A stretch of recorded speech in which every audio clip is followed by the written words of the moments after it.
Hello and welcome to DDOCast, episode 408, recorded live on Saturday, November 28th. I am your host, Cordovan, filling in this week, being a judge.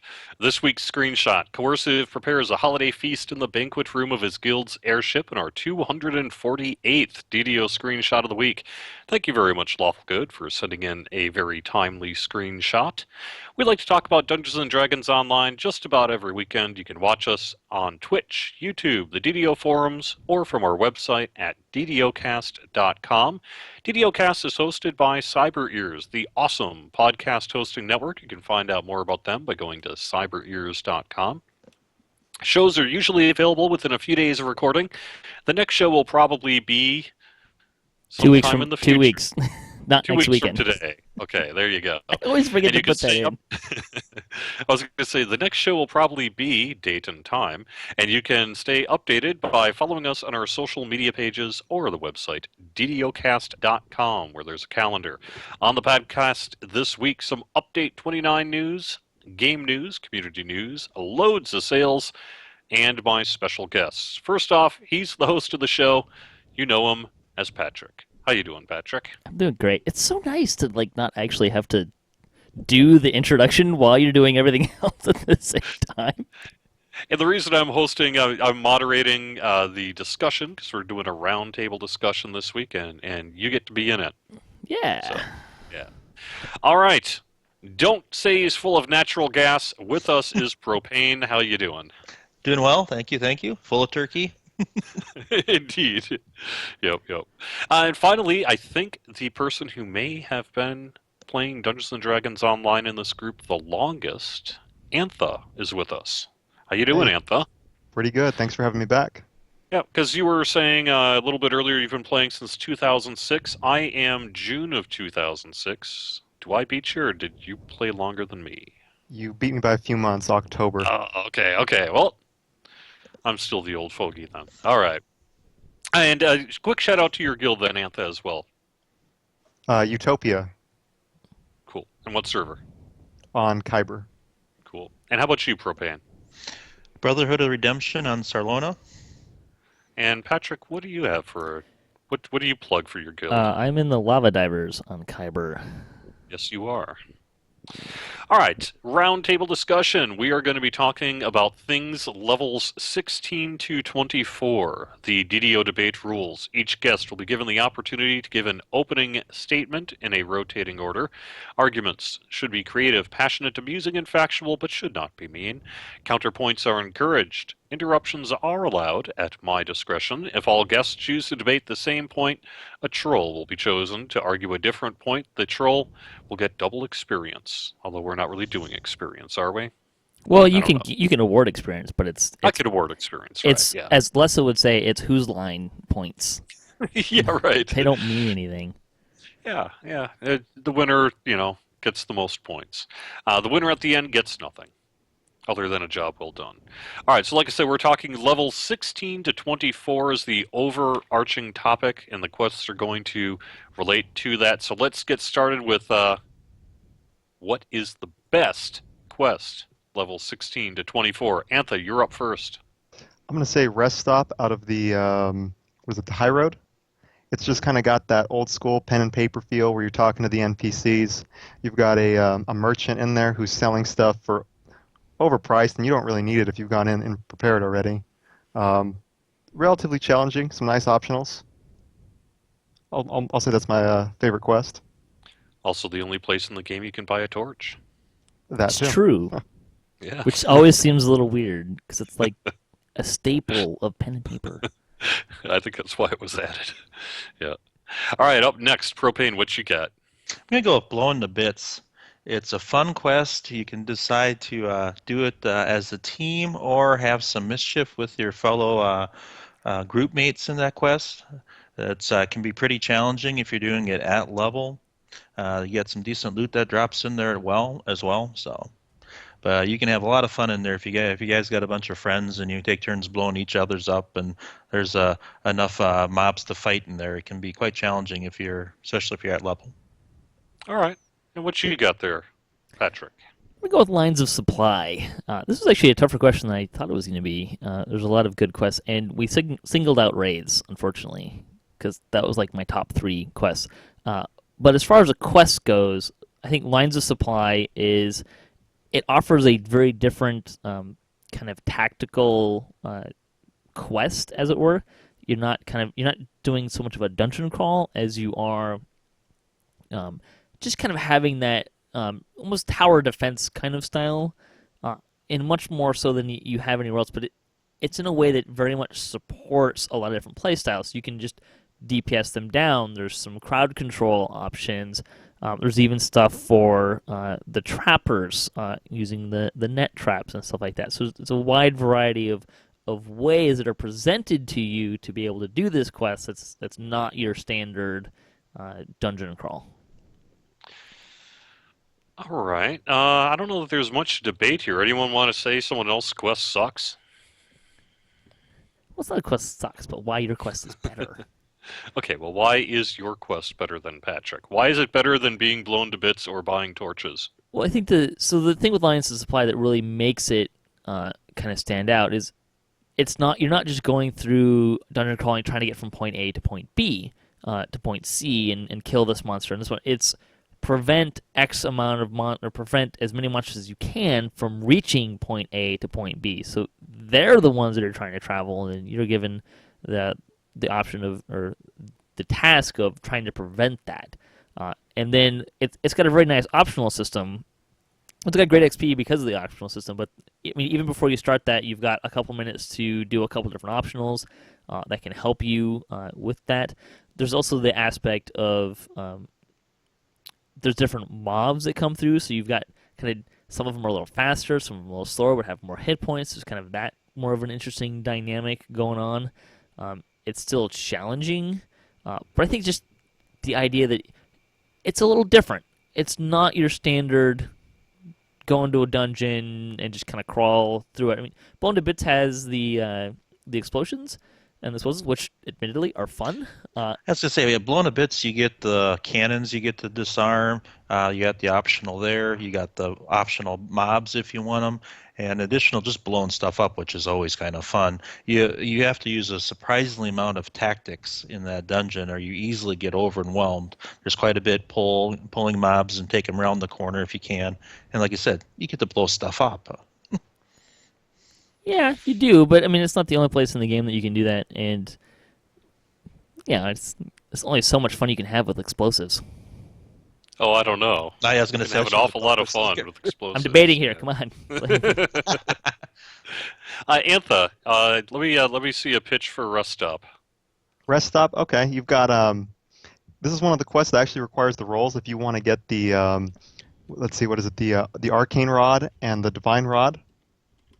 We've got the spell ward traps that they're going to blow you to bits. I mean, if you don't have a rogue in the quest. I just like it has that feel that it requires the whole party to do their role.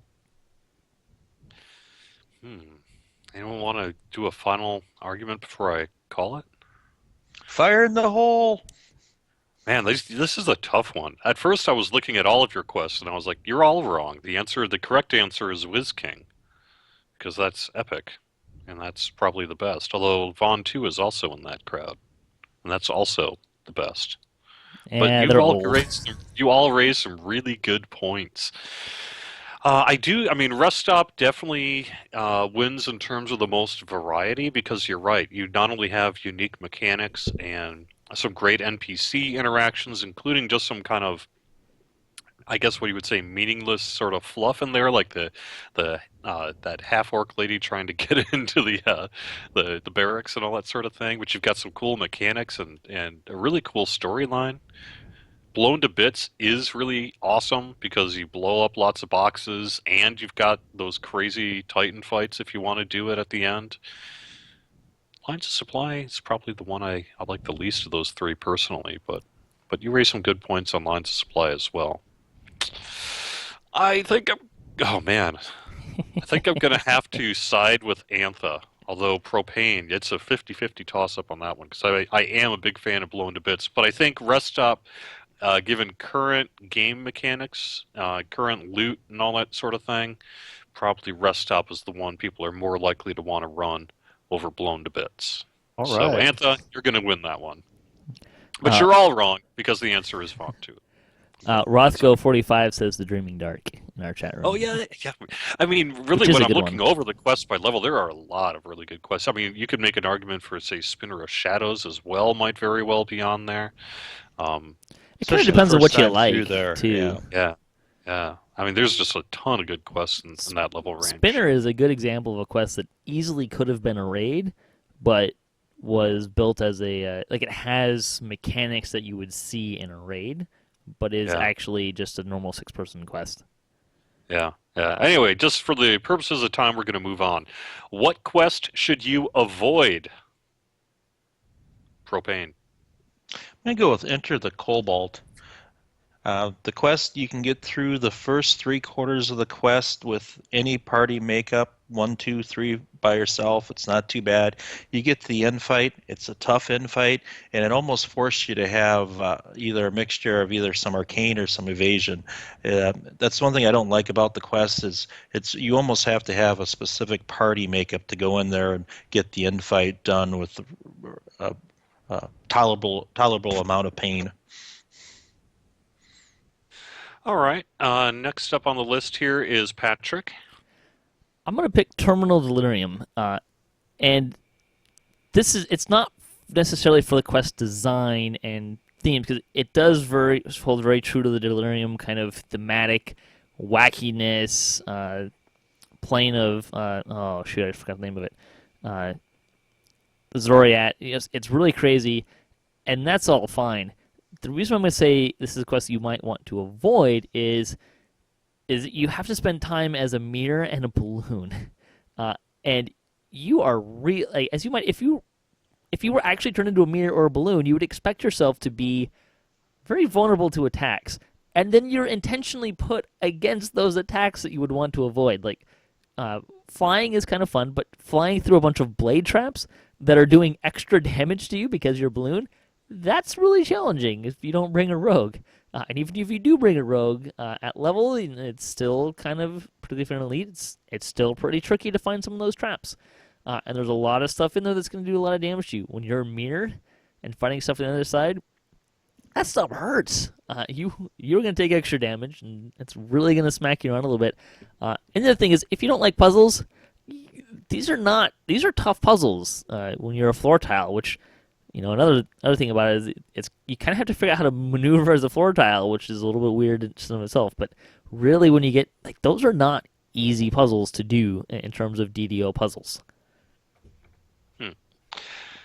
Okay, and finally here, Antha. I'll have to go with Acute Delirium, where you're making the airship out of the beds and the bookshelves. If you're at level running this quest, I mean, this quest is going to destroy you, especially with the let's see, when you drop a champion beholder in there, you're getting disintegrated or Finger of Death's dropped on you. I don't know how many pug runs I've been in where we haven't completed this quest, but it's a great quest. I love it. I love the concept of it. See that beholders are one thing. Beholders when you're a balloon is a whole nother thing. Assuming you can even get to the beholders. I mean, when Makar had his challenge, like run stuff on elite at as low levels you possibly can, this quest hands down gave me the most difficulty, most problems. It was one of 2 that I didn't complete. The other one being the Demon Queen raid, which it's a raid. It's meant for for more people. It doesn't have any scaling stuff on it, so that kind of makes more sense. But I mean, this one is really tough when you're trying to get. I mean, granted, I was running at lower level, but even if you're running this at level, if you can't make it through those, if you're running this in elite, and you can't get through those traps, like if you can't get them disabled, it's a nightmare to get through that. And you have to. If you die, it sends you back to the beginning of the maze, so you have to keep trying to do it until you get it right. Some game master smiling as he's hearing this. Don't get me wrong. It's a well-designed quest. It's a very challenging quest, and in that way intentionally, but it's one you might want to avoid. it's not might. It's which quest should you avoid? Yeah. Like what you know. I think The several of worst, these have yeah. in common that the end fight there's a part of it that makes it really difficult to complete, and that's where the frustration comes. Is you just can't quite get it done. That's not even the Terminal Delirium. It's not like you get to the end fight and then then the challenge hits. I mean, this is the mirror is challenging, the balloon is challenging. I mean those are almost harder than the end fight. The end fight's dancing. The end fight's actually a little easier than the rest of the quest. All right. I'm going to side with Propane on this one. Enter the Kobold has historically been one of the more frustrating quests in the history of the game. People remember back in the day when people used to have to sit by that lever to call up their friends who kept on dying over and over so they could use the shrine, and people would wait around because you had so much death that like you couldn't even do it anymore. Enter the Kobold just is notorious for being a cakewalk until all of a sudden you just get splatted at the very end. Man, that end fight is still one of our tougher end fights in the game. So I'm going to have to go with Enter the Kobold. I'm actually surprised to hear, Antha, that Acute Delirium made the list. You may not know this, but Acute Delirium is actually one of the quests that has been run the most ever in DDO. So there's a lot of it's actually one of our more popular quests in the history of the game. So I'm going to discount that one, although I do understand what you're saying about some of the difficulty there. Terminal Delirium is, the sort of wrap-up of all the Delirium quests. It was kind of a triumvirate of weirdness. Sort of gave the designers, Purple Foos in particular, the chance to not really break the fourth wall, but just sort of have no rules in place in terms of lore and story. And so he decided to go a little wacky on it. So that's why you are balloons. It's wacky. Floor tiles and all. He did a good job on that.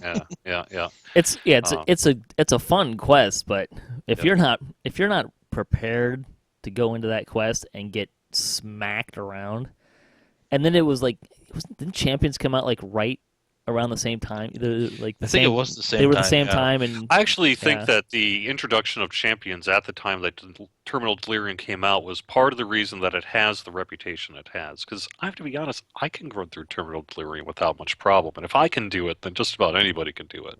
It's really not that tough. Have you tried to navigate on Elite without a trapper in the balloon section? Well, that's why you have a trapper.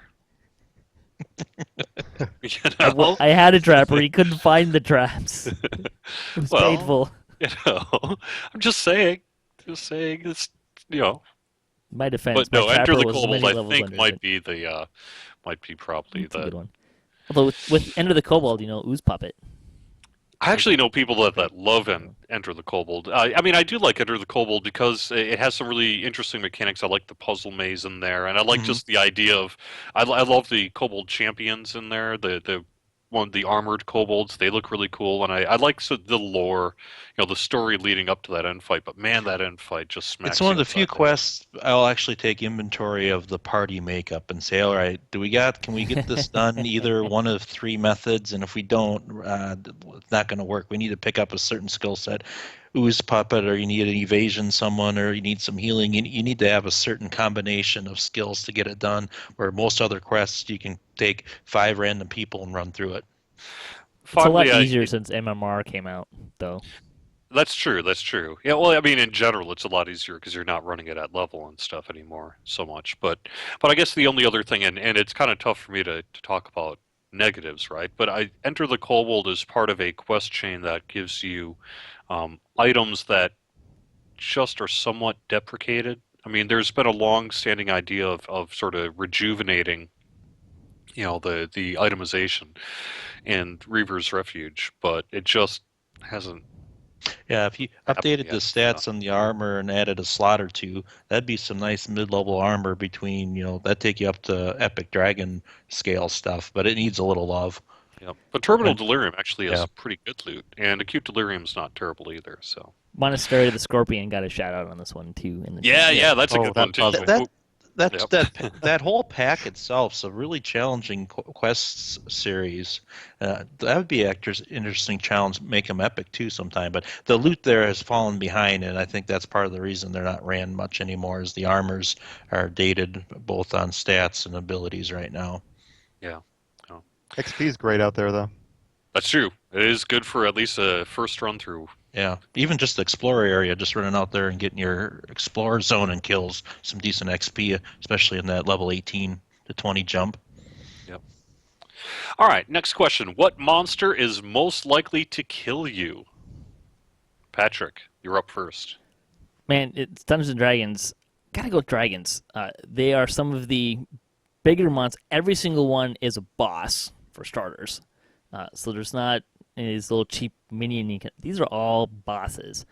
And if you start to get something in with like an elite, don't drink the water, or some of the dragons in the Tor, I mean, these guys hurt. They got a pack of hit points.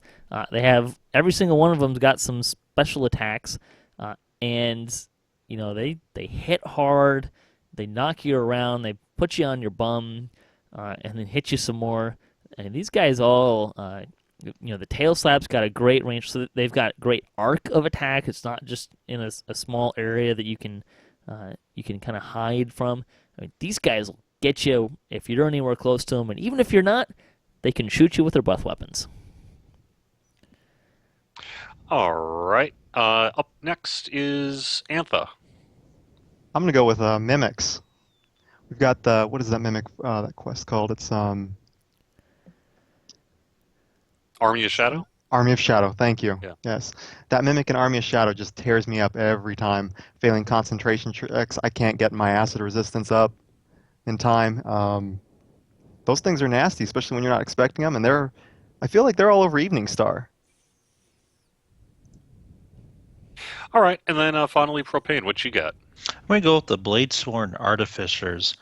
With their lightning motes right now, the save is almost impossible to make. They'll get you, or their friends will get you. And not only if you're running in the House Cannith, but even in the Epic Orchard, you get to run into them in a few spots. And 2 or 3 of them tossing the lightning spheres, it's ugly. All right. Anyone want to make any last pitch on theirs? Like what dragon in particular, Patrick? The one that kind of comes most to mind is the one from Don't Drink the Water. Because I remember when this thing came out, right when it was fresh, it was new, we're all kind of getting to know the stuff. Went in on Elite, and I was the only one that we had that was really a tank. I was like, all right, cool. You got my heals? Great. Go in. Squish. One shot. Like, oh, snap. Like, this was... we ran through the other quests without, like, the first series without too much difficulty.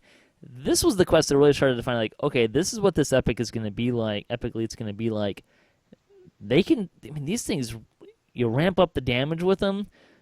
I mean, the only saving grace with these guys is they can't be champions because they're all at least red names. If you saw a champion dragon, ooh, man.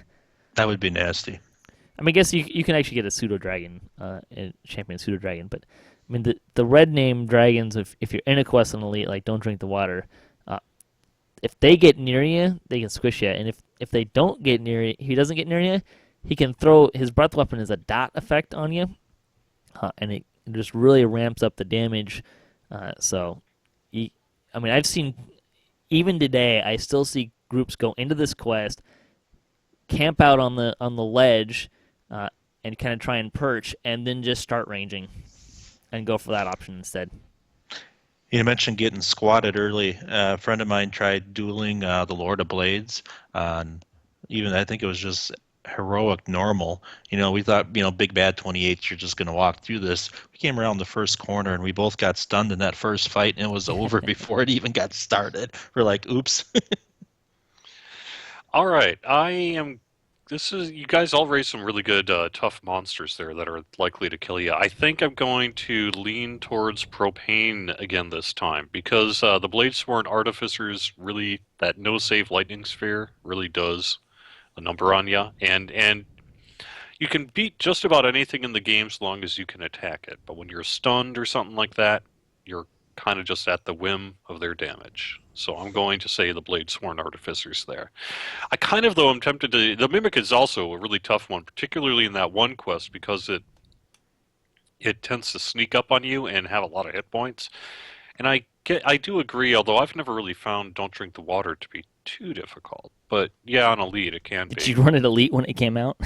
Yeah, see, that's what I'm saying. No, not really. I mean, I kind of did, but I think on Elite that one can be. You guys are leaving some really big names though. Well, we can only pick the side, three. So yeah, I mean, I'm tempted to say again, Enter the Kobold. The thing at the end are likely to kill you. The living spells are pretty nasty. The living spells at the end of Enter the Kobold. Beholder's got a shout out in our chat room. When you go into the subtrain, the first time that was open, the living spells just cleaned our class. Yeah. I just walked in there last night and I almost got killed. It was I'm level 22 with a 32 point swashbuckler, and she was just getting destroyed by those living spells. Yeah. You also have the named Merilith and in the Demon's Den. That thing will take out just about anybody. And then also you've got those wave battles in the Belly of the Beast, which historically might be one of our tougher quests as well. So fun little tidbit here.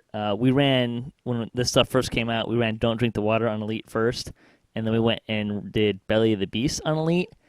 Yeah, that right. was painful. But it wasn't like one specific monster. Edward did kind of call out the Drow Blade Masters with their paralyzing stuff. I considered that before. That was kind of my second choice. I was kind of waffling between that and the dragon. Just to mention the mimics, during the Mimic Festival, all of a sudden you're open these chests at the end of the fight when your resources are done. You're like, oh no, a Mimic, run! That was quite fun from time to time. Nice. All right. Well, hey, good call on all those ones. All right, let's move on to what adventure pack is a must-have for those who are maybe newer to the game or starting off on making their adventure pack purchases at levels 16 to 24. What's the one pack you have to have? I'm going to start with you, Antha. I had to actually look this information up since I'm VIP, but I went with Necropolis Part 4. You've got 4 great quests that all drop named loot. Pretty decent. Then you've got the pre-raid, which has good playability since you've got a different path to go each time if you're flagging for the abbot. And once again, it drops some pretty decent loot. That dragon sword would be pretty nice for the dragon at the end of Don't Drink the Water. And then you've got the abbot raid. I mean, that was the hardest raid to beat for the longest time. How many months went by before that actually got beat for the first time? It was a while, yeah. It was a long time, yeah. And I don't know, I'm a Pale Master, so that's got some of the best loot for Pale Masters. All right, Propane, what you got? I'm going to have to go with the Veil of Twilight pack. I mean, it's got the classic Shroud, you got the Explorer area, you got the 5 quests, you got the stuff in the sub-train, which is a nice Explorer area. You get to pick a sub-train, and now the fact that the pack's actually getting some more content coming up pretty soon, right now is probably the best time to snag that. All right, Patrick, what you got? I'm going to go with Menace of the Underdark. Technically it's an expansion, but more or less an adventure pack since you can't really buy it separately. And the reason I went with this is, these other packs are kind of on either side. Motu really kind of helps you make that transition into Epic. It's got most of the quests that you're looking at that are really like the 21 to 21, 23 range are in this pack. It's got, let's see, 4, 5, 6, plus, so 13 quests plus a raid that really help you get into epic levels. They're not too difficult. They're all fairly short, so you can really get through them. Kind of help you get some XP quickly and kind of get you over that 20, 21 early epic level hump, so you can start running a little bit more with the big boys when you get through all that stuff. Also, if you need to get some heart seeds, there's a lot of short quests in here. You can farm some heart seeds real quick, and kind of help make that transition, even at that, capped. You need to get down and get a reincarnation in. Wow. I think I'm just going to call this one. All three of you are right for your own reasons. I don't know that there is one I could side on top of the other in terms of which one of you is quote correct, because it is a judgment. I mean, Necropolis Part 4 has got Uber XP. The Orchard of the Macabre is just a XP bonanza in there. Their loot's great. It's got both the heroic and epic stuff, multiple raids, quests that people actually run frequently and enjoy. I mean, Propane, Veil of Twilight, you're right. In terms of bang for your buck, it's hard to beat. The only one that even comes close to Veil of Twilight is Gianthold. Which was mentioned in the chat room. Yeah. And I think Veil of Twilight, in terms of the sheer number of things you get for that price, is, especially now that we're going to be adding, a couple more quests and then 3 raids to the deal on Epic. I mean, it's just... Is Epic Hounders Royat going to be part of Veil of Twilight? I assume so, since the heroic one is. Yeah, absolutely. Mm-hmm. Yep. They will know. Actually, I did misspeak, though, now that you mentioned it, because Tempest Spine is free, so you don't need the Veil of Twilight Still pack. 5 raids in one pack. Yeah. But still, I mean, you've got so much content in the Veil of Twilight. But then also, Patrick, you're right. Menace of the Underdark has a huge amount of content. It is a great way to get yourself into epics. You're right that it's a great way to farm heart seeds. I mean, the amount of content in Menace of the Underdark is huge too. So all 3 of them are gigantic packs that have a lot of things for you to do, are all about the same price. And just, I mean, honestly, the answer is yes. You should probably have all 3 of them, right. But I think I'm going to have to side, just because we have update 30 coming out. 29. I think I'm going to have to go, or 29. Don't stop. Oh no! See, it's all that it's level all 30 update. Yeah. Right. Update 29. I think I'm going to have to side with Veil of Twilight, because right now, if you purchase Veil of Twilight, you're going to get it at sort of the old price, and you're going to get all the new stuff as part of that when it unlocks. Right. So Veil of Twilight right now is the pack to get if you don't have it. The one kind of knock against Veil of Twilight is that it actually doesn't have epic content. It's only going to be it's going to be heroic and legendary. You do raise you got the raids. Yeah. You got Vaughn and they're barely level 20. I mean, they're level 20 on the lead, but yeah. Oh no, I'm not saying don't buy the pack for that reason. It's just that was one of the things I had prepared. So you raise a good point. Like I say, I mean, all 3 of them are perfectly good choices. I would say right now, if you're sitting here listening on a Saturday night, you should pick up Menace of the Underdark from the DDO market, because it's on 85% off, but we'll get to that later. $3. Yeah, I know. It's absolutely a no-brainer right now. You'll get more turbine points than you spend to buy the entire expansion, but we can get into that later, And yeah, right. And Necropolis Part 4 is like I say, I think in terms of, if you were to just poll the community which has the most fun quests, I think Necropolis Part 4 might win, because there's a lot of things that people really like in there. What do you guys think? Veil quests or Orchard quests? Orchard quests. Orchard. Oh, Yep. man, See, I'd stick on Veil. Yeah, I mean, I really like the Veil too, and especially Heroic Shroud is, I think, potentially, outside of maybe Vaulted Knight, our most successful raid ever. But with the Veil, if I can hold out till 18 before I hit a Veil, the Veil 20 gets to be an easy jump. Other level ranges, there seems to be a lot of paths to get there, but the Veil seems to be the place to go. As soon as you get 18, you get a lot of XP, and that's kind of the rough spot going from 18 to 20. That's exactly what I do every life. That's my finisher. I like I don't know. I kind of like the quests a little better. I'm not saying anything against the Order quests, but I just kind of like those ones a little better. I even like Coal Chamber, but I'm a little weird. In moderation. Yeah, in moderation. Once a life is fine. Besides, you need your 20 tapestries. Yes, you do. Yep. All right, next question. What piece of gear should you be looking for? Propane, starting with you. Well, let's see here. I'm going to go with the Curse Blade of Jack Jibbers. Something you can use at any level. And believe it or not, sooner or later we're going to die, and we need that can really give you the extra little boost to get back to the shrine or to try to save the party wipe. So that's a very versatile item. Doesn't matter what class, what level you are. You have that in your backpack. You got an ace up your sleeve. All right, Patrick, what you got?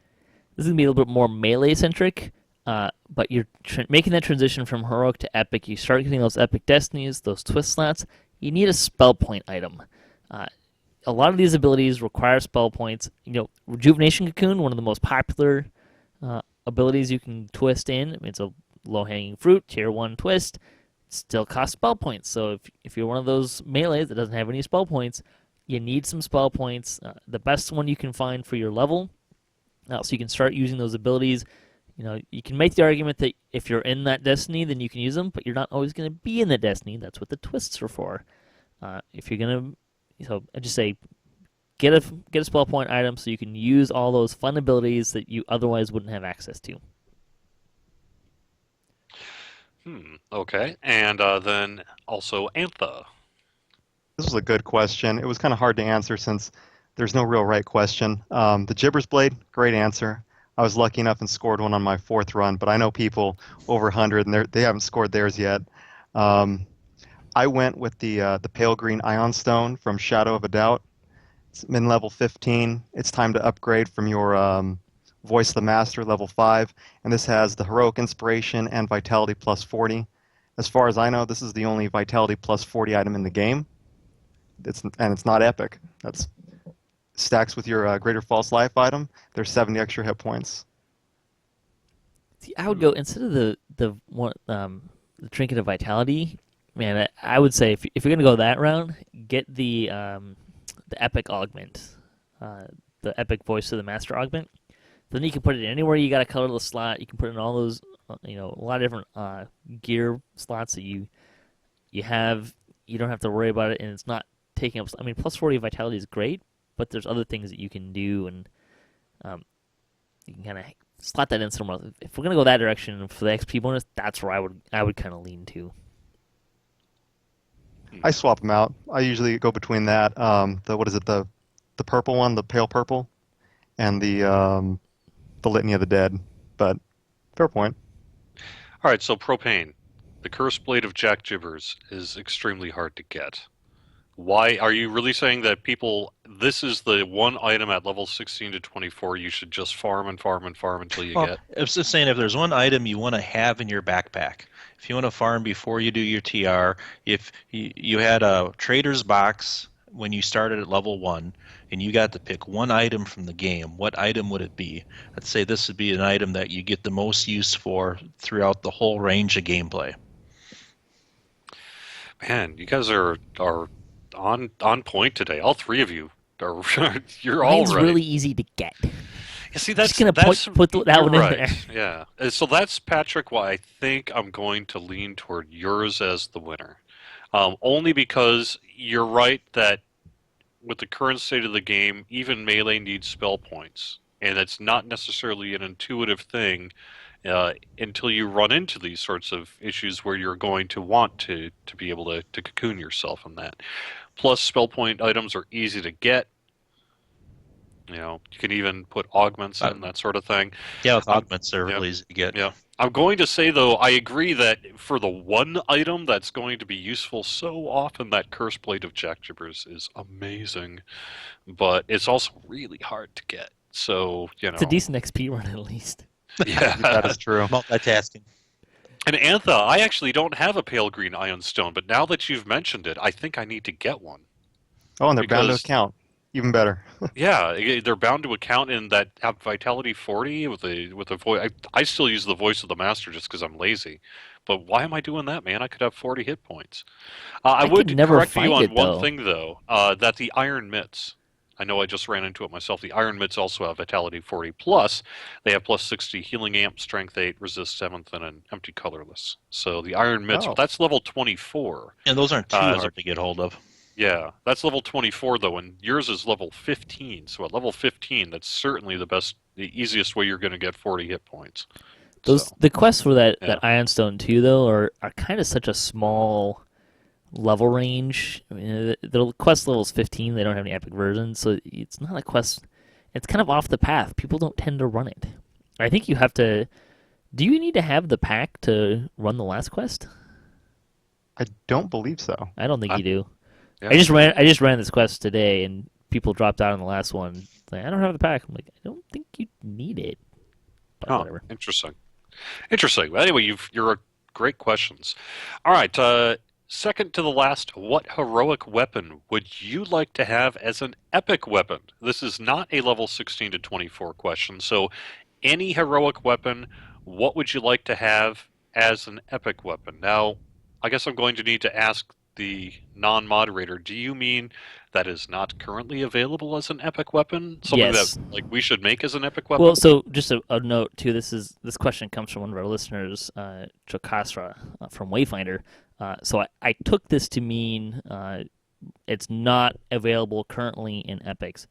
And really quick, I wanted to mention from the chat room from the last question, Edward mentioned the mysterious bauble, which is another good item, although hard to get as well. Yeah. Please continue. Yeah. All right. So, which item that's available in heroic should we make epic? I'm going to start with you, Patrick. So this was actually a little tougher. It's one of those questions.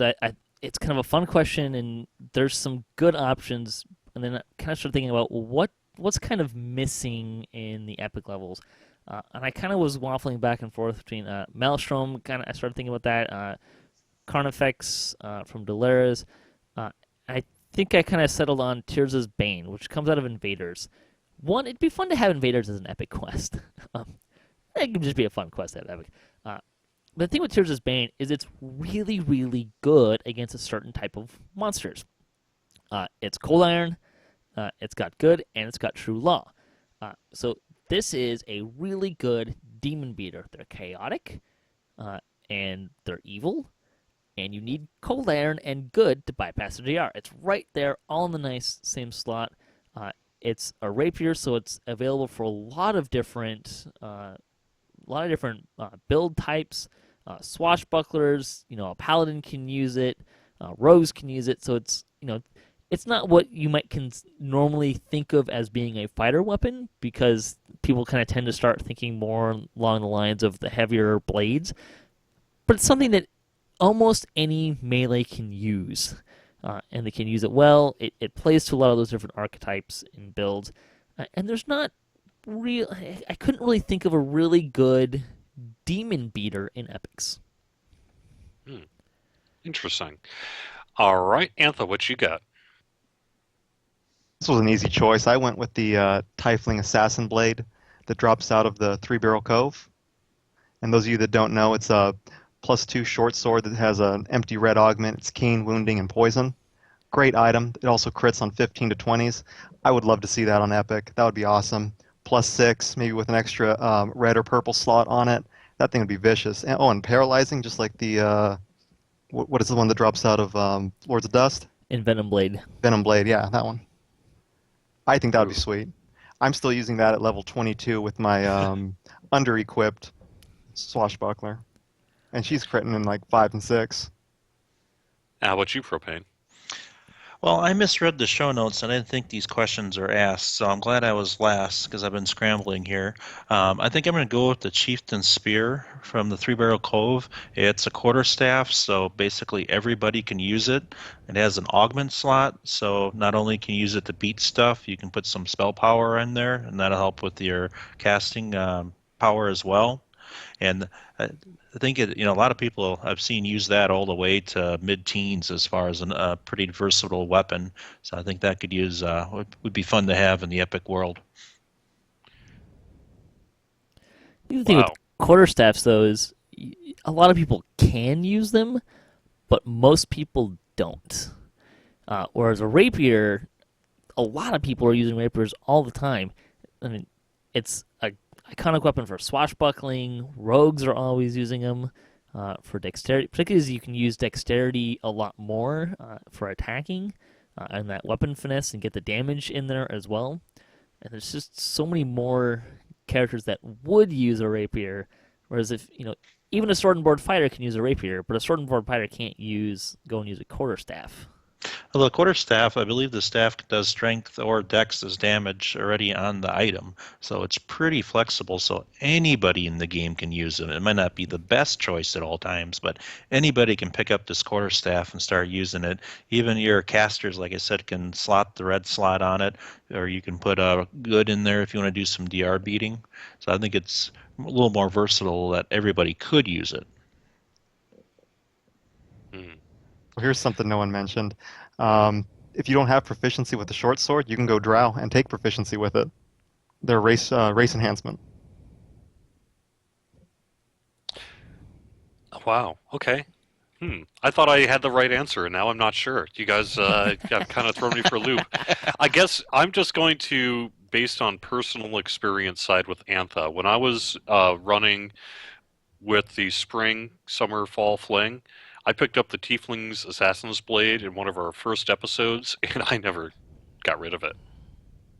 You're right. You can use a level 5 item just fine at level 22, which maybe means that we made a totally OP weapon that we should have probably done something with, but that's okay, because it's there, and When you holy augment that moly, yeah, with that the thing just doesn't end, oh yeah, with the star Yeah. rubies. I should have pointed out that both of those weapons already have epic content, and they didn't get an epic version of those weapons. I know. Probably So a good thing that didn't get one. I think I'm going to have to go with the Tiefling's Assassin's Blade, just because, although Patrick, you're right that Tirza's Bane would be amazing as a, high-end devil beater for legendary content Demon. and stuff. Or Demon, not beater, devils. yeah. Sorry, demon beater. Where's that drop out of Patrick? I need a demon beater on my swashbuckler. Invaders. Invader. Oh, that's right. The trick is so the end boss is flexible. Like it can be one of 3 or 4 different end bosses, so it has to be the right end boss. Right. I keep getting the sickle. Yeah, it's kind of tricky to get the right one there. Some other ones that got some shout-outs, Maelstrom, Dragon Sword of Acid, and Turbulent Epi. Ooh, the Turbulent Epi. I love that one myself. Someone mentioned Carnifex. That thought crossed my mind because that's kind of a nice starter. I was considering weapon. it, but I didn't. It didn't feel like it filled a niche in Epic because you've got the Epic Antique Great Axe, Epic Sword of Shadows. There was some stuff there that kind of felt like it was already covered, but I couldn't think of a really like this is a demon beater epic weapon kind of thing. I just kind of went that way. My personal opinion might be, like, if I was to call, although, like I say, maybe Tiefling's Assassin's Blade, but Silver Bow would be a great one, because that's a lovely bow.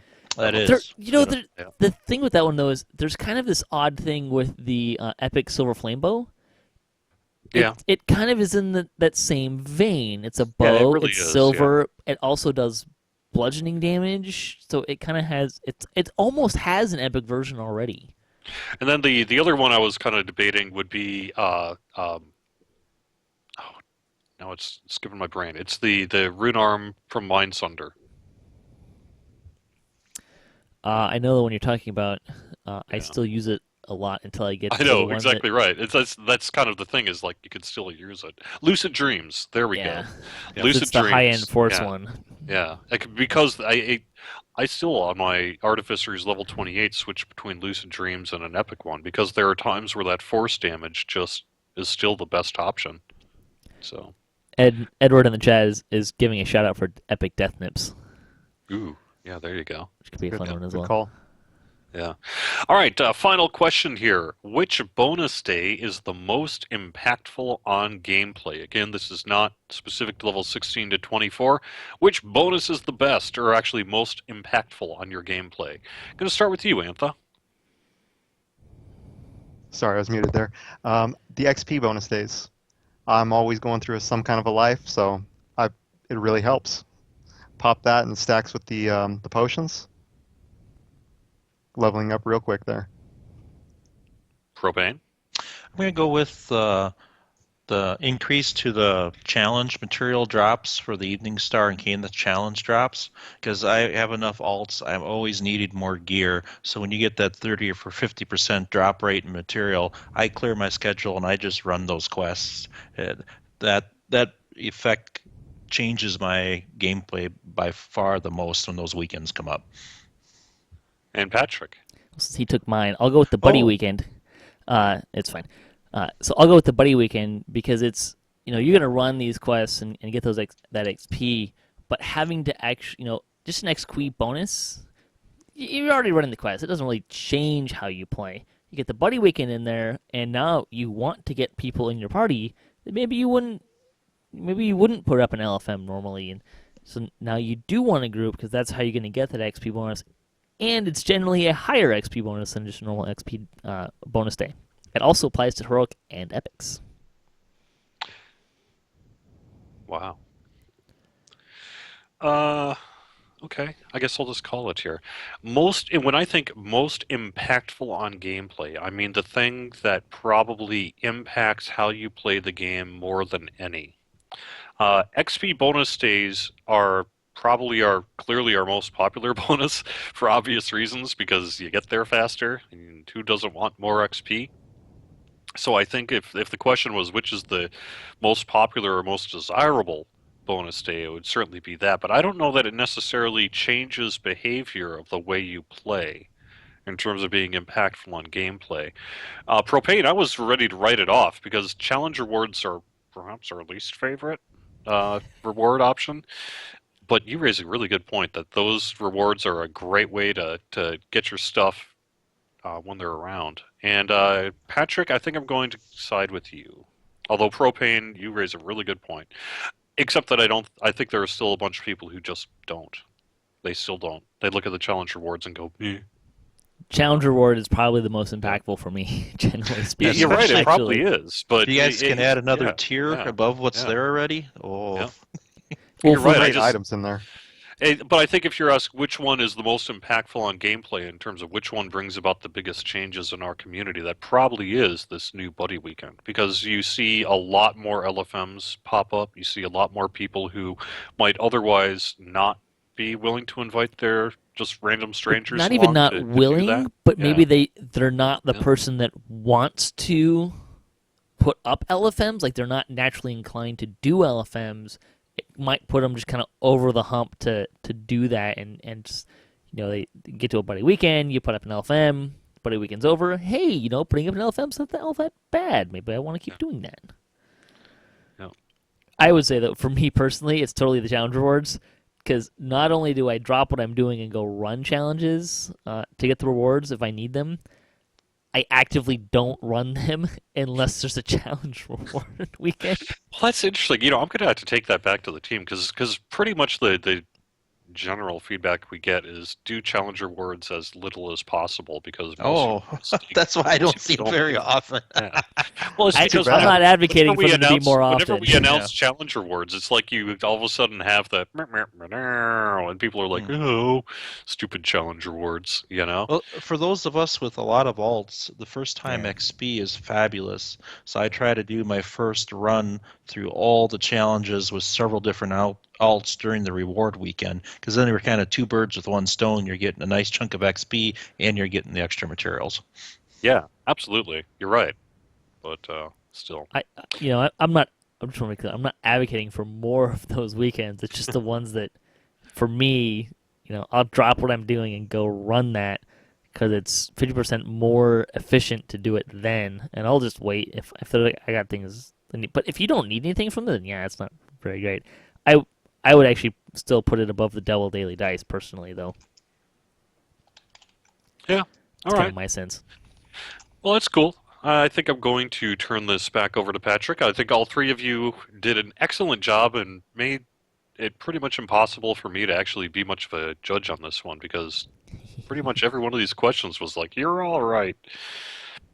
I think Propane, maybe you won it, though. I think you had the good. Yeah. Yep. Woo. From the chat room, Steve Morgu pitched a double champions weekend. It's not just double remnants, but double champions. That would be sweet. I think you would have some mixed feelings about that, of whether or not it's a bonus days or a. It'd be a quick way to count the pitchforks. Yeah, right. That might there might be people who would be upset about that. But yeah, I think the double remnants is probably a better way of April getting that way. 1st, that would be a great announcement. Yeah, right. Yeah. It would be pretty funny. Yeah. I kind of. You guys haven't done quite the April 1st announcement for a while. There were some pretty good ones back in the day. I Oh, wanted yeah. that foil hat and that invisible stalker. Yep. There are invisible stalkers in the game. Anyways, we're gonna get into game news, and got some fun stuff here. Thanks for hosting the debate there, Jerry. It's always fun to kind of get to argue for some of those points. And thanks, guys. It was good. Some good steps there if you're listening, and particularly if you haven't been in those levels or you're kind of new to those levels. Hopefully, those are some helpful things for you. So let's get into game news. Regarding Kenneth Crafting, an update to Kenneth Crafting is something they are very actively working towards. It will not appear in Update 29, but there's a strong chance it will be in a patch after Update 29, but before Update 30. The reason for this is they're making a big overhaul to the randomized loot system, and Kenneth will be based off of how that turns out. Having the extra time to tweak the randomized loot, as well as have it in the hands of players to get feedback and polish, will allow Kenneth to be released in a better state. Good plan. Awesome. Yeah. Love it. My only request is I want to see the rebel, tyrant, destroyer type suffixes. I want to see those back in the game. Those are pretty exciting, and they were only there for a short period of time. The cool names, yes. Much Yeah. better than Flaming 3 or Flaming 4. Yeah, there was just kind of some fun. There was a lot of effects on there you couldn't get before either. I like those suffixes or something similar. In any case, yay Kenneth Crafting. Although I'll be honest, I'm not much of a crafter. I think the only thing I really actively tried to craft was electric absorb shards for back when Fall of Truth came out, because that was pretty brutal. But there's definitely I have a lot of people who have been we get asked this a lot on DDOCast. When's Kenneth Crafting getting updated? So soon, hopefully. Yep. Essentially, the hope was to get it in for Update 29, but since we want it to better mirror the random loot system, and we're overhauling the random loot system, we had to get that in place before we could really put in the systems work for Kenneth Crafting. And the random loot system overhaul is just taking a little bit longer than I would have been ideal, and so there just isn't time to fit Kenneth Crafting into Update 29. But hopefully we'll get it in for first patch, maybe second patch. Latest might be Update 30, but hopefully a patch. I'm glad to hear the approach and glad at hearing it's being worked on. If it takes a little longer and it gets a better end result, I'm all for it. Time to start crunching that vendor trash.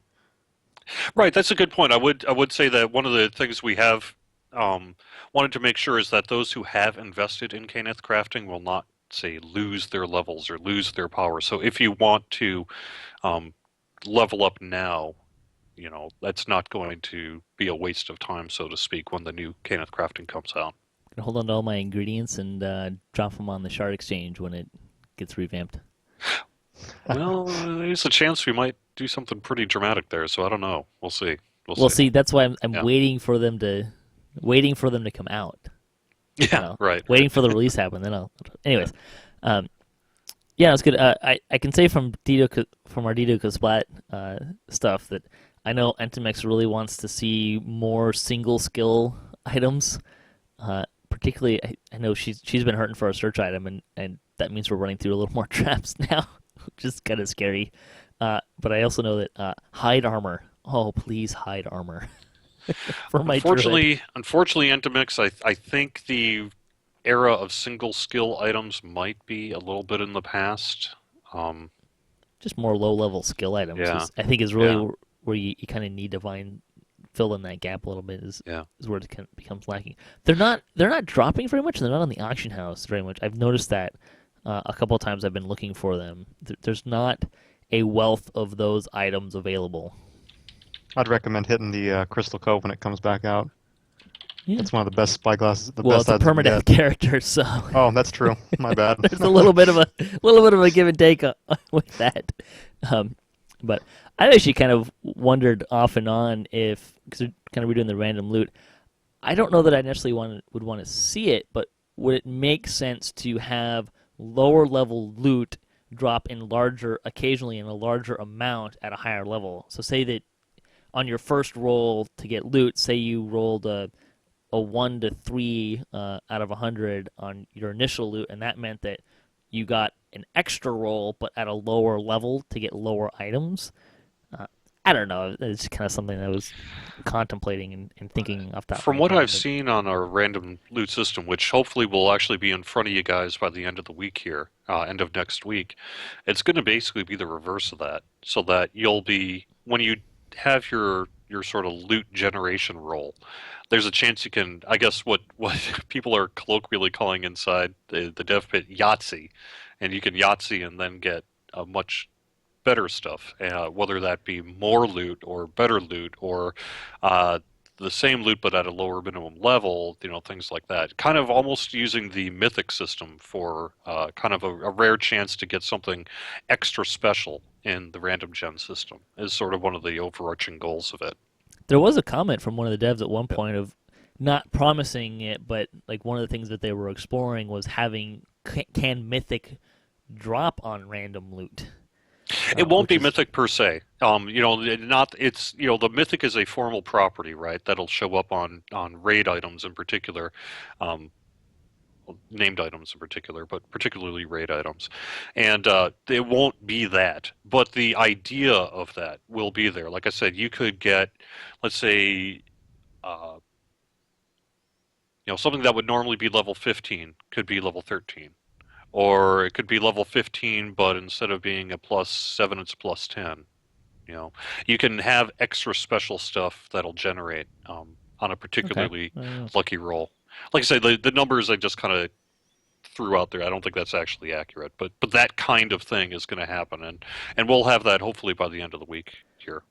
I know tomes are another thing that people are hoping to see more of.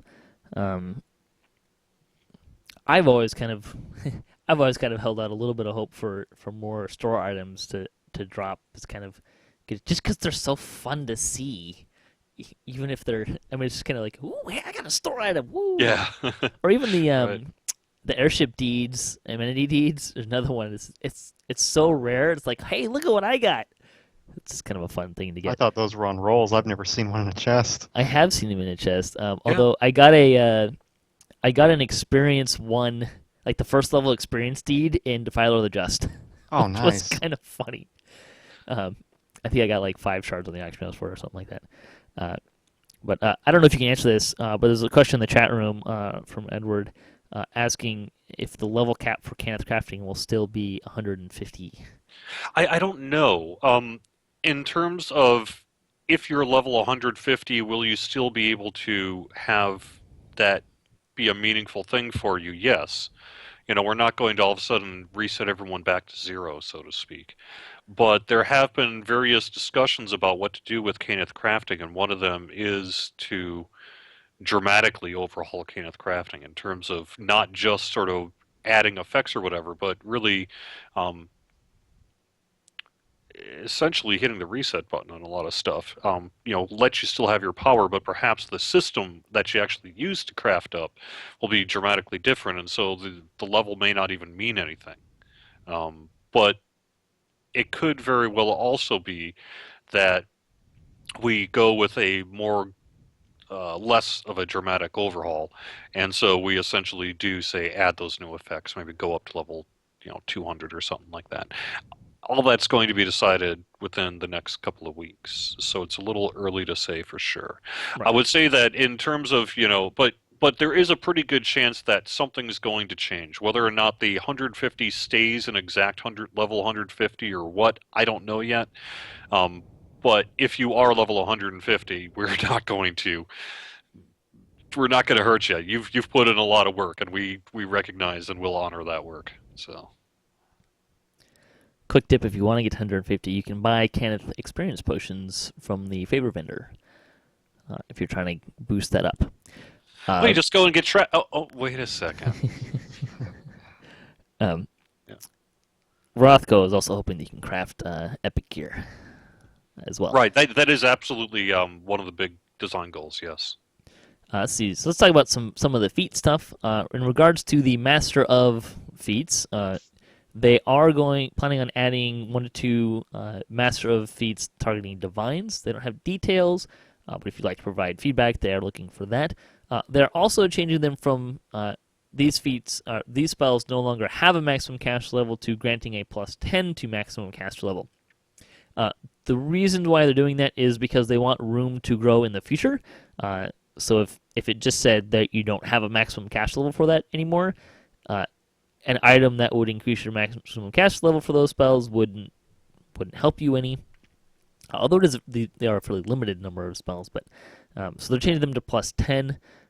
They also pointed out that at least currently, +10 maximum caster level is still within pretty much everyone's range of maximum caster level, so it won't go up. You won't be losing anything that they were in there before, at least not that you could currently achieve, but they want to leave some room to have some stuff that's relevant later that they can do that with. They are not planning on using these feats to change the caster level of anything that creates extra projectiles, which is why Frost Lance was not on there, which was one of the things I was wondering last week, since Frost Lance was one of the SLAs. They're also not going to individually adjust each spell. That's outside of the scope of this kind of stuff. I don't know. Anyone have any thoughts on that, Propane or Antha? I'm not too into divine casters. I'm playing one right now. It's different. On the comment on the divine casters, I made a plug on the forums about don't forget about your melee battle casters. It'd be nice if the divine had a master of purifying or something that would help on the melee side as well as just the light casting. Try to give them another option to help mobs get to their creator a little sooner. There was kind of a, as I recall from the legendary and the new Destiny feats, there was kind of a lack of melee divine mix. There was some melee arcane mix, but the melee divine mix was kind of lacking. I don't remember That would seeing be one nice. of those. There was a defensive one that was kind of mixed, like the defensive divine aspect, but there wasn't really like a plus melee plus light healing spell power kind of one. So I recall. We'll bring that up.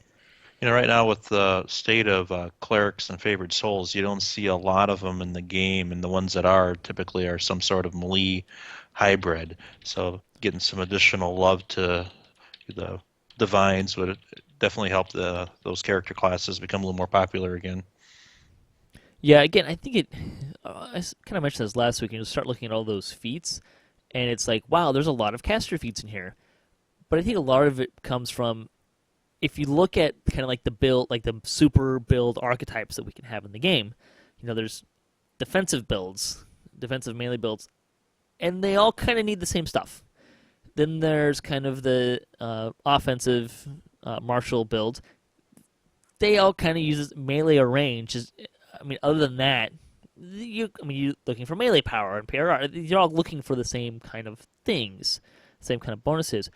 When you get to the idea of a caster, suddenly there's a whole lot more options. At least for an arcane caster, divine casters are a little bit they've got more options than melee, but you're still kind of limited in what you're probably going to be doing, because you're really kind of looking at light alignment, maybe fire, some force, and that kind of stuff. Which I guess they do. There are the melee and force power ones, but you get to the caster side of things, and suddenly you've got a lot more. They tend to be a lot more customized in what they're doing, right? So you've got DC casters, fire spec, acid spec, cold spec, electric spec. You start to get a lot more options. Not to say that there aren't a lot of options with martial and divine stuff.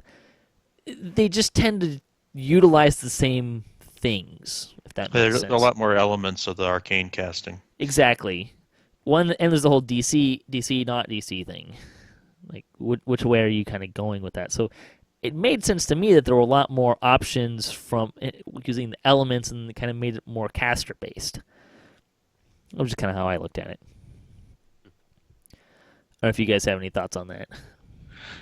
The only thing I'd add is, just from looking at those feats in particular, I think we're going to see some really interesting design options. I'm for still hoping endgame someone does here. a summoner build. Yeah. There's a lot of new summoner options and stuff there, so it could be interesting. Greater Rune, there's some dev talk on that. If you want maximum damage in a short period of time and against an enemy that might have resistances and saves, Greater Rune does fantastic, nearly unavoidable DPS. The balancing factor is that it's not spell point efficient. You can blow your resources on Greater Rune, but with the same amount of spell points, a cheaper spell is probably going to do more damage. It will just take more time. It's more or less the same niche that Rune fits into, but you can have both going at once. Greater Rune is also more spell point efficient when it comes to meta magics because the base damage is higher. So it's just kind of some thoughts on the design of Greater Rune. Interested in that one. Sounds fun. You know, if you were told me that at level 30 you could take Greater Rune, and you didn't put all these other caster feats in the game, I'm like, oh yeah, well obviously I'll take that. But my casters, before this update, like I've struggled with those epic feats on what to take on casters. I'm gonna have problems figuring out what feat to take because there's better options now. Before it was kind of limited to spell focus and the ones that give you spell points and critical damage. Yep. Now there's a lot of great options there. So. I wonder if there's any talk about having a greater mass frog. That would be awesome. That's interesting. I was kind of thinking mass chicken would be a little amusing, but then I think if you're gonna go down the mass chicken route, then it's got to be like mass young dragons, like dragon younglings kind of thing. Anyways, that's a little down a rabbit hole. Destiny feats. They're gonna make a change to deific warding. They're currently planning to change it to plus 10 PRR and MRR.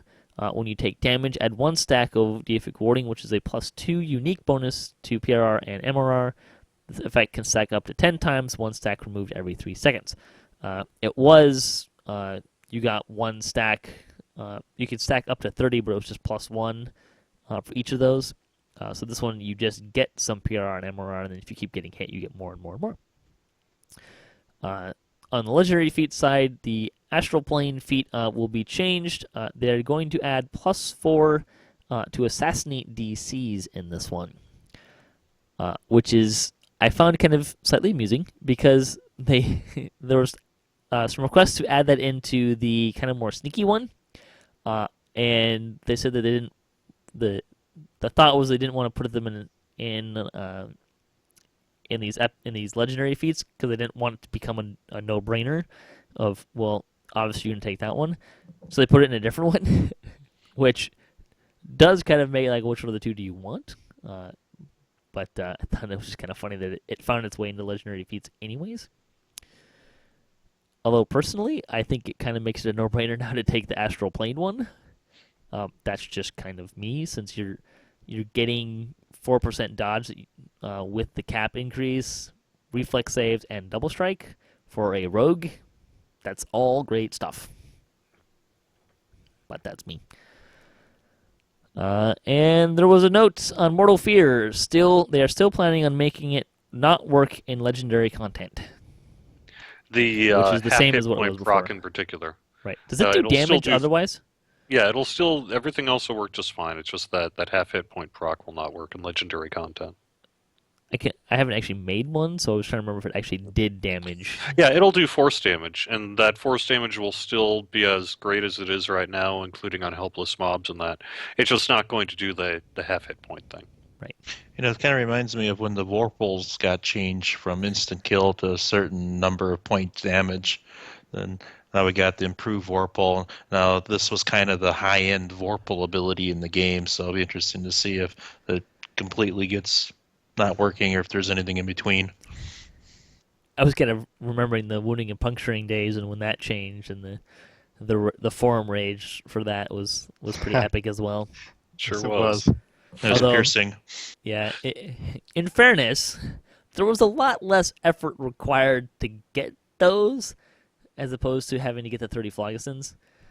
So I do understand that, having been a proponent of not wanting to work that hard to get one raid item.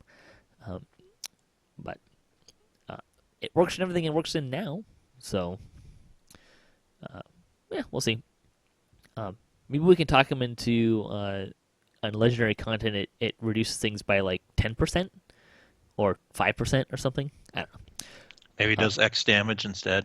Yeah, Something. there's some yeah, we'll see. There's plenty of options. Yeah, we'll see what happens. Let's see.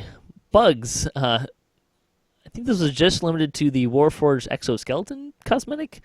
No, as a matter of fact, this has to those? do with Blade Forged, not okay. not Warforged, but Blade Forged in particular. Is it just the exoskeleton, or is it other? Well, the only one we tested on is the exoskeleton, but there's a pretty Okay. good chance it'll impact others as well.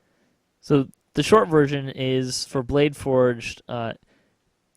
If you get a Umira cosmetic for it, there's some issues with how it displays. There's a workaround that if you equip the cosmetic with the visibility turned off, it'll display, but you'll need to re-equip it every time you toggle the cosmetic settings or relog. There's something in the Blade Forge body override that isn't playing well, but they're looking at it.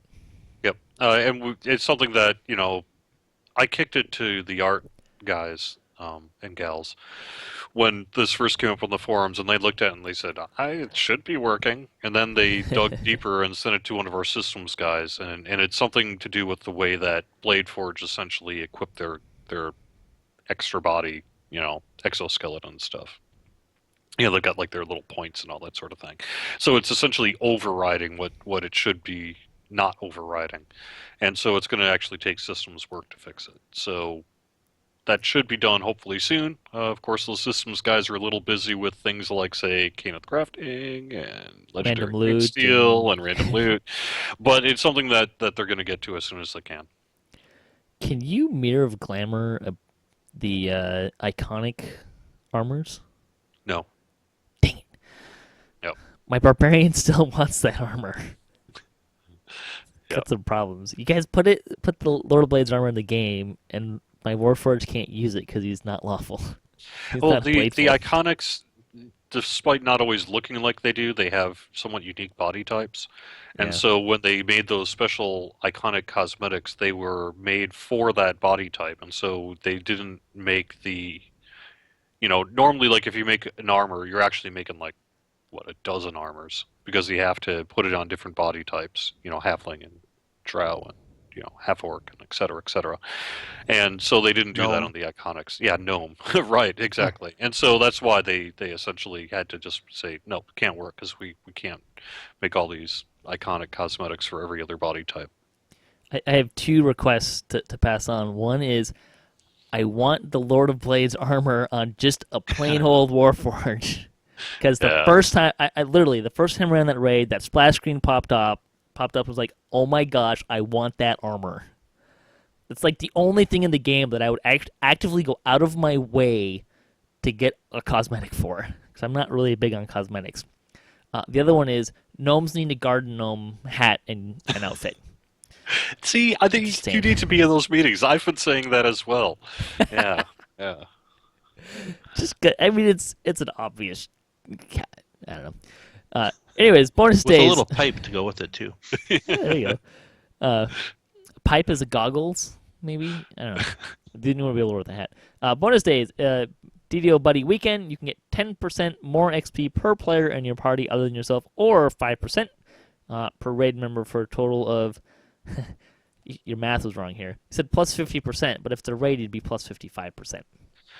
No, the sentence is get plus 10% more XP per player in your party other than yourself, or 5% XP per raid member for a total of 50% or more. Oh, okay. So the 50% relates to the 10% in the party. Yeah. You're right that it's a little strange, but... and that runs through tomorrow, November 29th. Also, there's a VIP boost, plus 5% through tomorrow, the 29th. Big Sugar wants a fishing pole. Be a good cosmetic weapon. Yes, I can see that. Yeah. I'm still hoping for the anchor. I mean, the ogre out there's got in Three Bell Cove is wielding an anchor. That'd be sweet. Yeah, Love to have that. Yes. that'd be a fun one. Let's see. Store news. So first thing, we'll get it out of the way. Exchange rates. They're continuing to look at the issue. In the meantime, contact customer support for assistance. I think basically it's charging, if you do an exchange rate, it's currently charging conversion rate. Is that right? It's a little complex. I don't know if how much we really want to get into this here, but we've been looking into various charges that may or may not, but so far appear to be coming from the bank, even though often on people's statements they are saying that they are coming from Turbine. Ooh. We are not collecting any extra money, but somehow a little bit of exchange money is being taken by the bank. So it's a complicated issue, and we've got our various financial people, store teams, and customer support people working on it. But in the meantime, essentially there's like some people, when they buy a Turbine point package, like I say, I don't want to say that it's the bank's charging it because we're still looking into it, but somehow a like 50% or 50-cent fees sometimes showing up on bank statements, and we're working to make sure that gets corrected, because there is nothing we are not collecting any of that 50 cents, and so I don't know where it's going, but it will not be showing up soon. Yes. See, sales, and there are a lot of sales. So Black Friday sales are in this, but these are just all the sales you can get right now. So through Monday, November 30th, if that's correct, you can get 85% off of starter packs and expansions in the marketplace, which means I think Motu is like $4.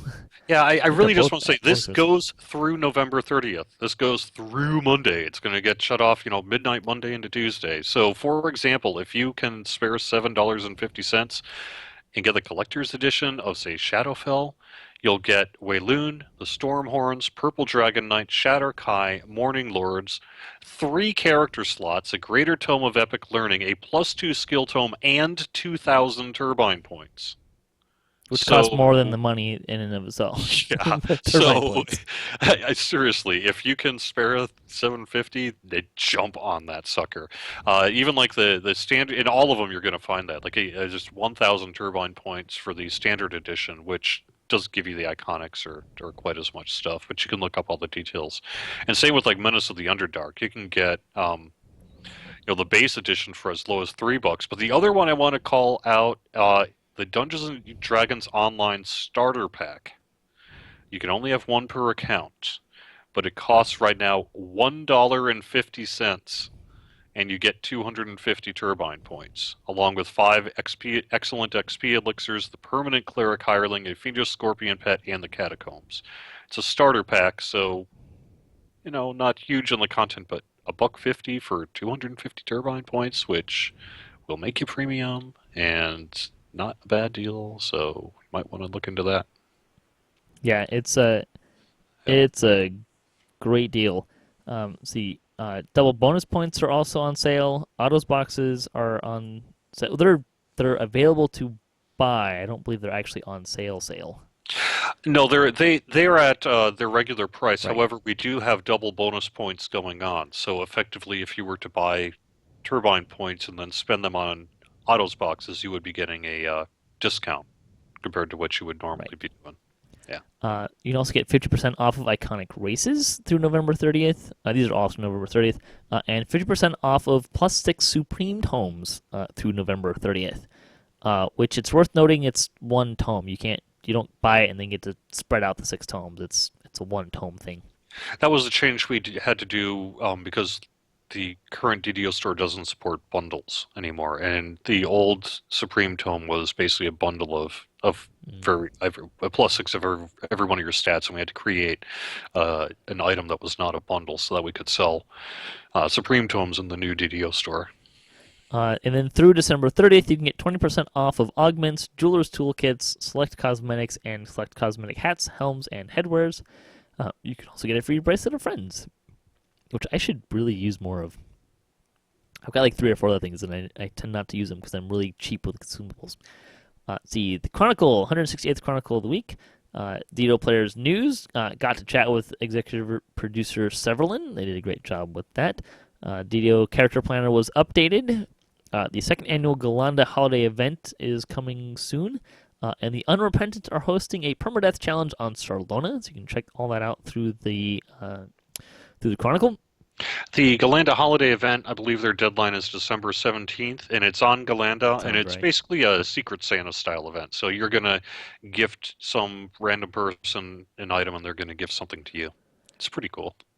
Yeah, they've been doing it for a couple years too. Mm. The guild hall, the guild for the week is the Hulk Smash Guild from Orion, with dozens of members of all skill levels who work to form a small, committed core group of gamers. This multi-games guild website can be found through their link. The question is, how much turkey can a beholder eat? And it's always fun to make Jerry answer these questions. I never am prepared to answer my own question. Well, here I got an answer for you. They can eat an insane amount of turkey. There we go. I'm gonna say they can eat as much turkey as they can lay an eye on. Antha or Propane, you got an answer for that one? I said, how they don't have any they can't use a fork. How are they supposed to eat a turkey? Telekinesis. Oh yeah, good point. All right. Antha, you got any ideas on that one? Sorry, I was muted again. As much as they can fit in their mouth, probably. All right. Fan site news. We got a shout out for our Update 28 review last week. Cocktail Hour had their 93rd episode. DDO Players News talked vampires and dragons in episode 60. Order of Syncletica looked at soloing. It's a really good article for people who are starting out, newer players in particular who might want to work on soloing. There's a lot of really good basic tips and advice there. Yeah. If that's you too, we have an older show. I don't remember the number off the top of my head, but we did a show on soloing. Episode 313 was on playing solo, and there's some other episodes out there as well that would be helpful for that. Dirty William WJ is running Permadeath, and he puts those up. The House of Grouse is writing about what keeps him gaming. Enrique looked at the Stormhorns, and Full Moon Fury lobbied for a new raid. I think that was the spider one, right? Yes, yeah, the arachnophobia one. Yeah, kind of a fun read. Yep. Axel had a couple videos this week looking at legendary feats, the other feats. And I think the level cap increase. The Shady Rogues were in the Chamber of Insanity and Lair of Summoning. I'll link to them in the show notes. Some other stuff. Enrique was looking at what makes the Taken unstable. And there's a poll for the DDO Wiki. They're looking to basically crown the most influential contributor.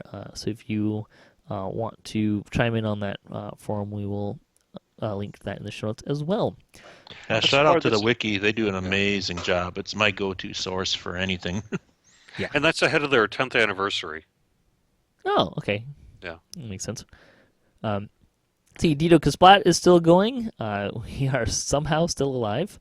We survived Elite Crucible at level, and next up will be Tor, and then hopefully we'll be doing a Reaver's Fate coming up here in the near future.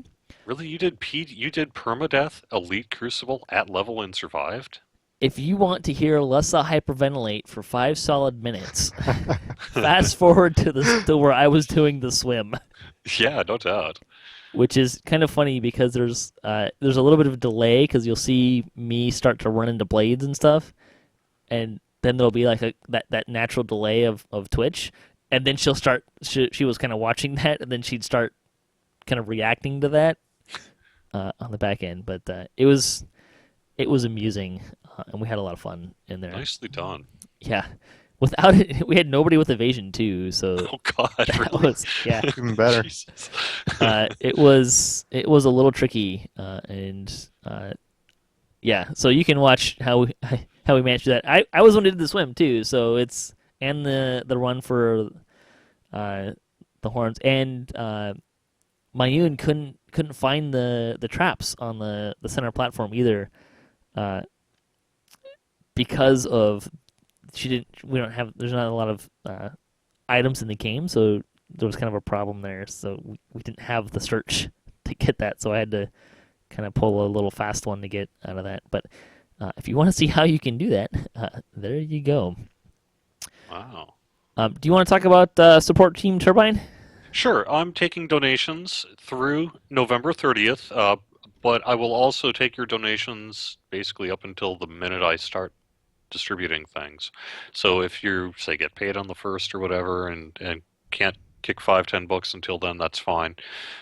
Make sure if you do donate to me, and you can do that through mobro.co/Jerry Snook, that's mobro.co/JerrysSnook.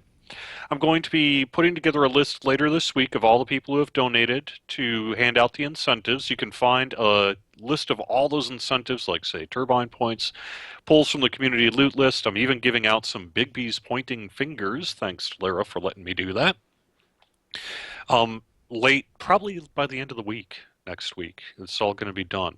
The November campaign, for those who don't know, is a fundraising campaign for testicular prostate cancer, mental health, and physical health. It funds dozens of charities. You can find out more about that at Movember.com. The basic idea is you shave at the start of November, grow only a mustache through the month of November, and then raise funds.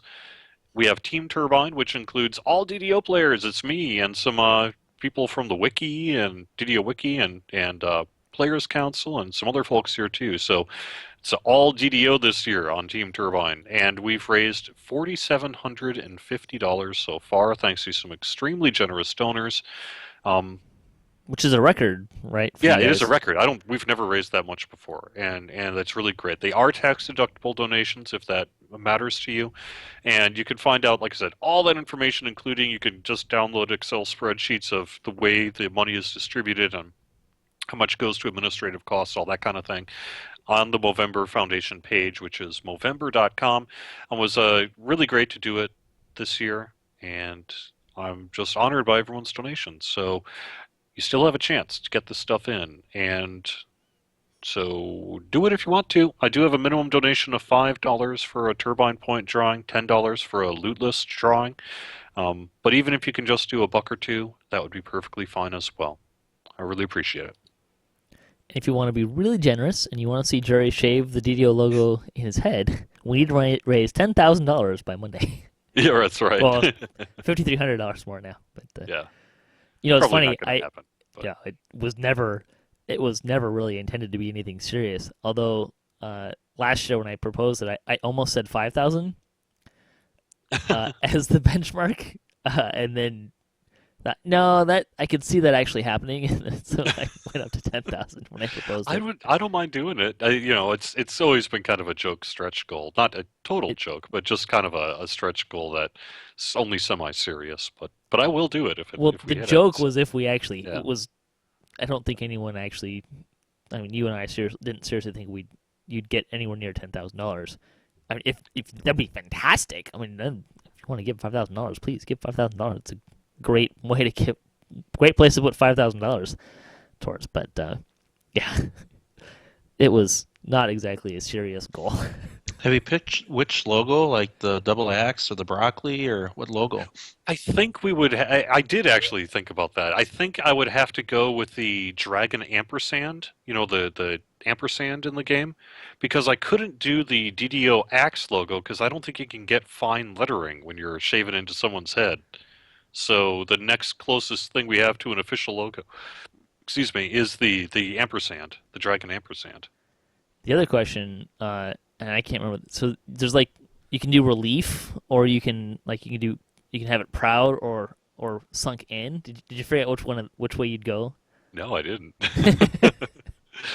I'm up for whatever. It's all good. Yeah. Yeah. In any case, no real lightning post this week. So we'll go with a survey question, an older survey question coming from Sidekick. What do you miss from the past in the game?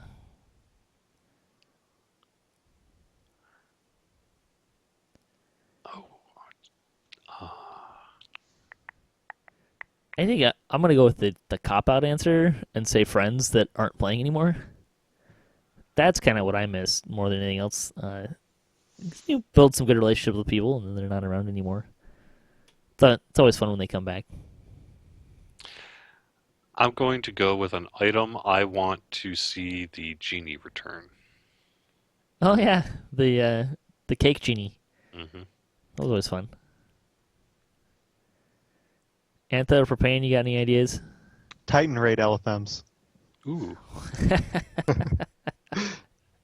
Yeah, I was thinking along the same lines. Some of the, when the level cap was 20, and there was the group of 6, 8 raids that were being pounded on a regular basis. I miss that level of activity in those quests. So hopefully we'll get back there again someday. I always thought the bounty system was kind of it never really worked. Like the incentive wasn't there, but I did kind of like the bounty system. That was kind of interesting. Maybe they could bring it back as you get remnants from it or something like that. I was just thinking when they first came out with the Stone of Experiences, they had give a friend one. You can actually yeah. use it. Yeah. That was actually kind of cool. With the fact, all right, you get to help somebody out. That was fun. But you Got could the like little only use panther. one per account or something like that. Yeah. Something like that. We got. Let's see if I can read this name. Chaoticism said he misses autocrits. Yeah, pretty much. No, I miss the death penalty. Death XP loss it was so lovely. It was I don't know. I'm not sad it's gone, but it did provide a different gameplay. That's for sure. Now, I had one of the guildies ask how come we couldn't get any of the ribbons, for special events they had the ribbons, and by dumb luck I had a couple in the bank. I was able to give them one, but from time to time that was an interesting thing to do. I mentioned a while ago that it'd be kind of fun if you could get the ribbon in different colors and just randomly like, hey, my team's in the Super Bowl. I'm going to wear their color ribbon, or it's Breast Cancer Awareness Month, so I'm going to wear a pink ribbon, or yada, yada, yada, yada, yada. But that was kind of like the ribbon was there, and then it never came back. Except for that one time when we first launched the DDO store, and for about 48 hours we didn't realize it had been accidentally published. Yeah. That. Just saying, it was technically available recently. No, I mean, for those who like found it wasn't reused. Like it wasn't really reused, or you couldn't. Yeah. I mean, it's not a very. It kind of breaks the fourth wall of the game, which makes sense. Yeah. But I don't know. It's always one of those things that it's like, oh, hey, that's a really cool thing that they did there. And then now it's like, and we've never seen it again. In any case, let's close out the show. So let's go on. Antha and Propane, you guys want to plug your guilds or anything else? Yes, so Utopia on Kyber. Anyone looking to TR or just have some fun, hit me up in game. Send me an in-game message, Antha, and I'll hit you back. And Propane for the Brotherhood of Redemptions on Sarlona. We're about 40 or so active players. We've got a fully decked out guild ship. We have a pretty active website that we use for sharing game news, character build ideas, planning, questing, coordination, loop trading, crafting, all that kind of stuff. So we got some people that have been around since 06, 07, and we just got some people that joined here in the last couple of months. So we got a pretty wide range of player expertise and experience, and pretty laid back folks. So look up, send a note to Propane on Solana. Jerry, anything you want to plug? Let's see, I already plugged Movember. We are going to be working on getting Lamania up by the end of next week. Could even be a little bit earlier than that, so stay tuned on the forums and social media for information on that. It's twitter.com/DDO Unlimited, facebook.com/DDO Unlimited, youtube.com/Dungeons and Dragons. Also, we are live streaming throughout the week. You can find me live streaming Wednesdays at noon and Fridays at 4, and that's twitch.tv/DDO stream. Check out DDO.com for all your DDO-related news, and I don't have any guilds I should probably give a shout-out to. SFG and Sarlana was my old guild. Defense Guild on Sarlana I run with sometimes, too. There's a new guild full of devs on Arganessen, and we're called...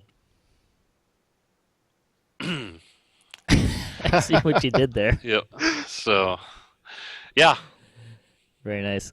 Yep. And there's a lot of other folks twitching on the DDO stream as well, and there's a calendar, correct? Or schedule? Yes. Yep, you can just find that on DDO.com. Yep. So thanks for listening to the show, and thanks to the folks here for joining me today. And thanks also to the other folks that helped make this show happen. It was a great group of folks that we get to have on the show and be a part of this cast. Really appreciate their help with that.